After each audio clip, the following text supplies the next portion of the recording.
तो मूवी का स्टार्ट होता है कुछ डॉक्टर्स को दिखाते हुए जो कि ऐसी मेडिसिन बना रहे होते हैं जिनसे सोल्जर्स को ज्यादा पावर दी जा सके ताकि वो कंट्री को अच्छे से डिफेंड कर सके। लेकिन मेडिसिन बनने की जगह एक बहुत ही खतरनाक वायरस बन जाता है और ये उनकी सबसे बड़ी गलती होता है। आहिस्ता आहिस्ता ये वायरस लोगों में फैलने लगता है। अब जो लोग ठीक बच जाते हैं यानी जिन पर वायरस का असर नहीं होता वो उन लोगों को मारने की कोशिश करने लगते हैं जो कि इस वायरस से इन्फेक्टेड होते हैं। तभी हम एक औरत को देखते हैं जिसको ये वायरस लग जाता है और नॉर्मल लोग उसे मारने की कोशिश करते हैं लेकिन वो वहाँ से भाग जाती है ये सोचते हुए कि हमारी भी फीलिंग्स होती हैं, ये हमारी गलती नहीं कि हम वायरस से इन्फेक्टेड हो गए। वो प्लान करती है कि वो अपने ही जैसे लोगों को बचाए जो कि वायरस से लड़ रहे हैं उससे इन्फेक्टेड होकर भी। फिर यहाँ से सीन चेंज होता है एक आदमी की तरफ जो कि बहुत ज्यादा क्रूअल होता है। वो सामने लोगों से मीटिंग कर रहा होता है कि मैंने एक ऐसा वायरस ऑर्डर कराया है जो कि उन लोगों को मार डालेगा जो पहले से ही वायरस से इन्फेक्टेड है। इसकी वजह से हमें बहुत फायदा होगा।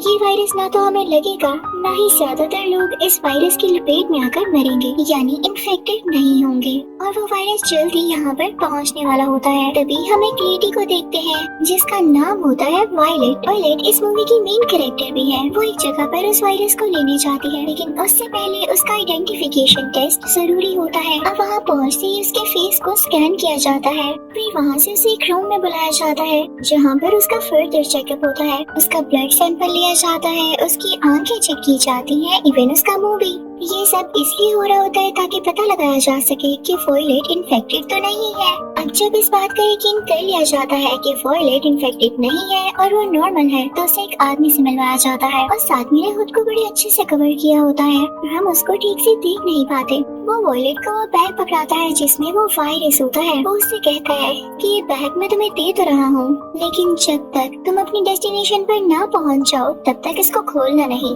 वरना बहुत बुरा होगा। अब वॉयलेट कहती है मैं इस बैग का ध्यान रखूंगी, आप फिक्र नहीं करें। उसके बाद वो बैग लेके वहाँ से चली जाती है। उसके जाने के कुछ ही मिनट्स बाद वहाँ पर एक और लड़की आती है जो कि कहती है कि मेरा नाम वॉयलेट है लेकिन उसे बताया जाता है कि आप तो थोड़ी देर पहले आई और आप वायरस से भरा हुआ बॉक्स ले गई हैं। तो वो कहती है ये कैसे पॉसिबल है, मैं अभी आ रही हूँ और मैं ही रियल वॉयलेट हूँ। इसी के साथ वहाँ पर अलार्म रिंग होने लगता है। वहाँ पर वो जो पहले वॉयलेट आई थी वो आकर उन लोगों से लड़ने लगती है। वो उनसे काफी ज्यादा फाइट करती है। वो सब चिल्लाने लगते हैं कि अगर ये नकली वॉयलेट थी तो इसे अंदर कैसे आने दिया गया और जब उसका फेस स्कैन हो रहा था तब ये पकड़ी क्यों नहीं गई। तो उनको कोई बताता है कि ये स्पाई बहुत इंटेलिजेंट होते हैं, हर चीज को कॉपी कर सकते हैं। अब सवाल ये उठता है कि जब इसका ब्लड सैंपल लिया गया और सारा कुछ स्कैन किया गया तो इन्फेक्टेड क्यों नहीं निकली जबकि ये वायरस से इन्फेक्टेड थी। तभी उस नकली वॉयलेट के मुंह से एक डिवाइस बाहर आती है जिस डिवाइस ने उसकी बॉडी में कुछ ऐसे चेंजेस कर दिए जिसके बाद यही फील हुआ कि वो इन्फेक्टेड नहीं है बल्कि उसका ब्लड बिल्कुल नॉर्मल और ठीक है। साथ ही वो अपनी ग्रेविटी डिवाइस ऑन करती है। अब उसके पाँव जमीन पर नहीं लग रहे थे बल्कि वो हवा में चल रही थी।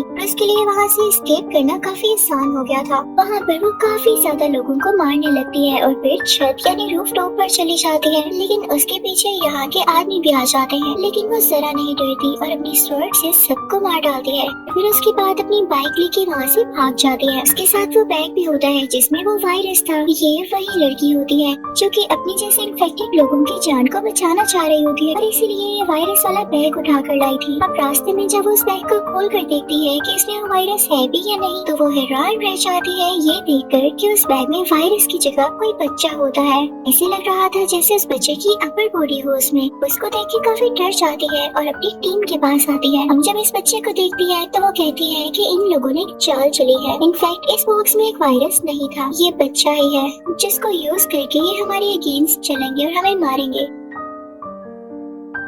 क्योंकि इस बच्चे से वो एंटीडोट बनाएंगे जो हम पर यूज कर देंगे। और तुम्हें क्या लगता है कि उसके बाद हम जिंदा रह सकेंगे? इसलिए हमें इस बच्चे को ही खत्म करना होगा। तो वॉयलेट कहती है तुम लोग बच्चे को कैसे मार सकते हो? यहाँ पर मैं आपको बता दूं कि यही असली वॉयलेट है क्योंकि हमने स्टार्टिंग में देखी थी क्योंकि यही अपनी टीम और अपने जैसे लोगों को बचाना चाहती थी। लेकिन अब यहाँ इसी के लोग इसके अगेंस्ट हो जाते हैं। वो कहते हैं कि देखो हमारा पर्पस यही था कि तुम अपने जैसे लोगों की जान बचाओ तो हम वही तो करने जा रहे हैं इस बच्चे को मार के। तो वॉयलेट कहती है, मैंने कब कहा कि खुद को बचाने के लिए किसी की जान लो। मैं तो बेसिकली इस चीज के अगेंस्ट थी कि किसी की भी जान ले जाए, चाहे वो हम हो या कोई और। तो उसकी टीम कहती है, तो ठीक है मिस वॉयलेट, आप हमें छोड़कर जा सकती हैं। वॉयलेट कुछ नहीं कहती और चुपचाप वहाँ से चली जाती है। लेकिन वो काफी ज्यादा क्लेवर और वाइज होती है। वो चुपके से उस बच्चे को अपने साथ ले गई थी। उस बच्चे को रिप्लेस करने के लिए वहाँ पर एक प्रोजेक्टर फिल्म चला दी गई थी, ताकि ऐसा लगे कि वो बच्चा अभी भी वहाँ पर है। और जब उसकी टीम उस बच्चे को मारने लगती है तो उन्हें पता चलता है कि ये तो फेक है।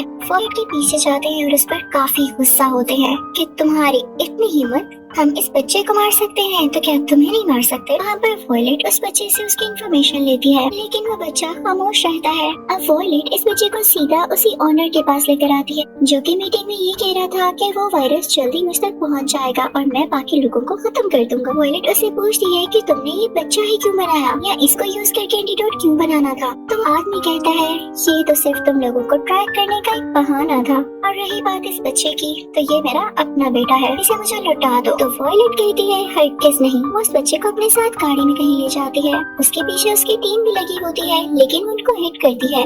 वॉयलेट की टीम उस पर काफी ज्यादा शूट करने लगती है, लेकिन वॉयलेट जैसे तैसे करके उस बच्चे को अपने साथ एक जगह पर ले आती है। वो बच्चा सारा रास्ता कुछ नहीं बोलता। वॉयलेट उससे बात करने की काफी कोशिश करती है, लेकिन वो काफी मिस्टीरियस लग रहा होता है, या हो सकता है वो बेचारा डरा हुआ हो। अब वॉयलेट सोचती है कि वो इसे अपने एक दोस्त के पास लेकर जाएगी, जो कि साइंटिस्ट है और हो सकता है कि इसके बारे में कुछ बता सके। अब वो साइंटिस्ट इस बच्चे का ब्लड सैंपल लेता है। जब इस सैंपल की रिपोर्ट सामने आ जाती है तो सब हैरान रह जाते हैं, क्योंकि ये बच्चा वायरस को क्योर करने के लिए नहीं था, ना ही इसकी बॉडी में कोई ऐसा एंटीडोट था जिसको यूज करके वायरस को क्योर किया जा सके, यानी इन्फेक्टेड लोगों को ठीक किया जा सके। बेसिकली इस बच्चे के फादर ने, यानी उस कंपनी के ओनर ने इस बच्चे में एक ऐसी चीज डाल दी थी जो कि नॉर्मल लोगों पर यूज करके उन्हें इन्फेक्टेड किया जाए, यानी उसने अपने ही बेटे को यूज किया दूसरे लोगों को इन्फेक्टेड करने के लिए। लेकिन अब ये उसका प्लान बीच में रह गया था। और रही बात कि उसने ऐसा किया क्यों, तो वो अच्छा बनना चाहता था, अपनी मेडिसिन दूसरे लोगों को बेच के, क्योंकि जब बहुत सारे लोग इन्फेक्टेड हो जाते तो ऐसी मेडिसिन इंट्रोड्यूस करवाता जो सब वायरस और वायरस इन्फेक्टेड लोगों को ठीक कर सकती थी,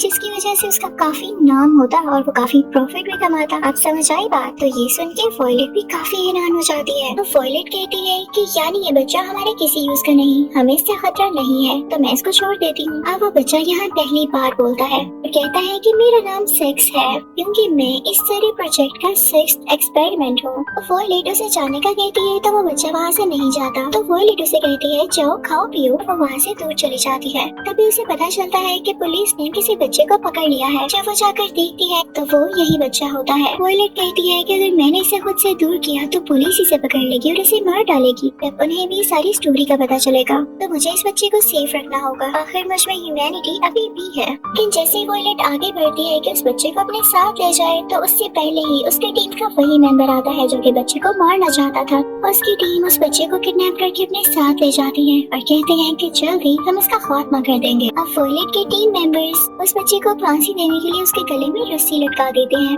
लेकिन वो बच्चा बहुत वाइज होता है। वो अपना जूता नीचे फेंकता है ताकि वॉयलेट को अंदाजा हो सके कि जूता कितने सेकंड्स में नीचे आता है। और इमेजिन करें कि अगर वो लोग इस बच्चे को छोड़ भी दे तो इस बच्चे को नीचे आने में जितने सेकंड्स लगेंगे, वॉयलेट के पास भी उतना ही टाइम होगा उन लोगों को मारने के लिए, ताकि वो उनको मारकर उसकी रस्सी को खींच सके और उस बच्चे को बचा सके।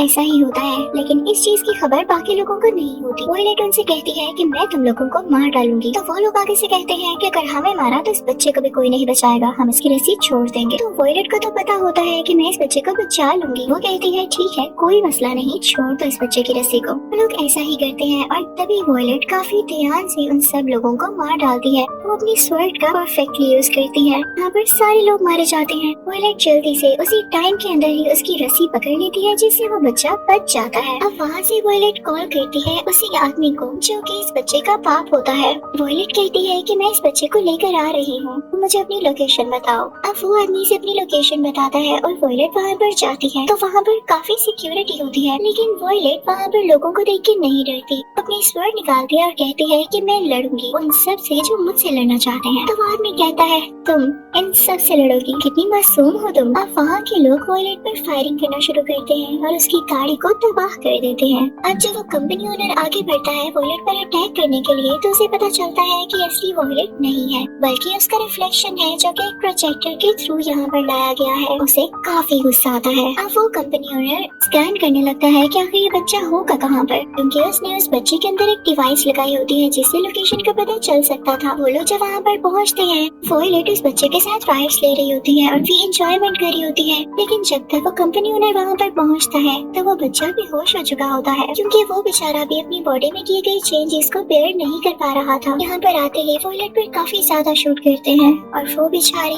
मारी जाती है। वो कंपनी ओनर बच्चे को अपने साथ वापस ले जाता है। दूसरी तरफ हम उसी साइंटिस्ट को देखते हैं जो कि वॉयलेट का दोस्त था। वो अपनी दोस्त की डेड बॉडी को अपने साथ ले आता है अपनी लैब में। उस पर कई ज्यादा घंटे लगाकर सर्जरी करता है, को ठीक करने की काफी कोशिश करता है और कहता है कि मैंने आज तक जितनी भी स्टडी की वो मैंने यहाँ यूज कर दी, मर नहीं सकती, तुम्हें वापस आना होगा। और लेकिन यहाँ हम देखते हैं कि वॉयलेट इतनी ज्यादा मेहनत के बाद फाइनली वापस आ चुकी होती है। लेकिन जैसे ही उसकी आंख खुलती है वो साइंटिस्ट दोस्त से पूछती है कि सिक्स कहाँ पर है, मुझे उसके पास लेकर चलो। उसका दोस्त उसे कहता है कि अगर मैं तुम्हें एक सजेशन दूं तो तुम अकेली उनसे लड़ तो सकती नहीं हो, और ना ही वो बच्चा तुम्हारा कुछ लगता है, तो छोड़ो उसको, तुम सिर्फ अपनी जान की परवाह करो। तो वॉयलेट कहती है नहीं है मुझे अपनी जान की परवाह, मुझे बचाना है उस बच्चे को। तुम्हारे पास जितने भी वेपन्स हैं वो मुझे दो और मैं वहाँ जा रही हूँ। जब वॉयलेट वहाँ पर पहुँचती है तो देखती है कि वो लोग उस बच्चे पर कोई एक्सपेरिमेंट कर रहे हैं। वो बच्चा यानी सिक्स बेहोश पड़ा हुआ है और इस कंपनी ओनर के लिए वो बच्चा किसी एक्सपेरिमेंट से ज्यादा कुछ नहीं था, बहुत जालिम था। वो उसकी बॉडी में कुछ चेंजेस कर रहा होता है ताकि उसकी बॉडी में रखा गया वायरस बाहर निकाल ले और नॉर्मल लोगों को वैसे ही मार डाले, यानी जो इन्फेक्टेड नहीं है। फिर जो इन्फेक्टेड है